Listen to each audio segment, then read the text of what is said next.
মানুষ চিনো না, এলাকায় থাকো, একটা তুমি ধরে নিলেন না স্যার? স্যার গরুটা নিয়ে sir sir sir sir sir sir ডাকে আপনার। আসসালামু আলাইকুম। সালাম। কি স্যার? স্যার ওই গত কুরবানির যে মাল নিয়েছিলাম, মালের টাকাটা তো এখন তুমি আমার ডাক দেওয়া লাগবো, তুমি পিছন দিয়ে ডাক দিছো কেন? হ্যাঁ, কি হয়েছে স্যার? আপনার তো পাওয়াই যায় না স্যার। এলাকায় তুমি ডাক দিবা? তুমি মানুষ চিনো না, এলাকায় থাকো, একটা তুমি ধরে কি হইছে ভাই?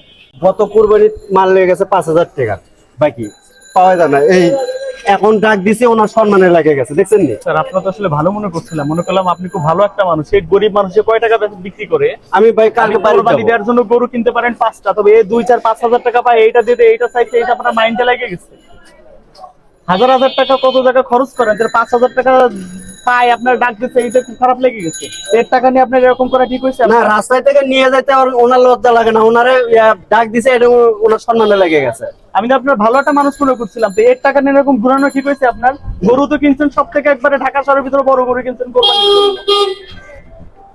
তা দেন, এই টাকাটা দিয়ে দেন। না হলে মানুষের কথা শুনতে আপনাদের খুব ভালো লাগে। আসলে কিছু মনে করেন না আসলে ভাই। হ্যাঁ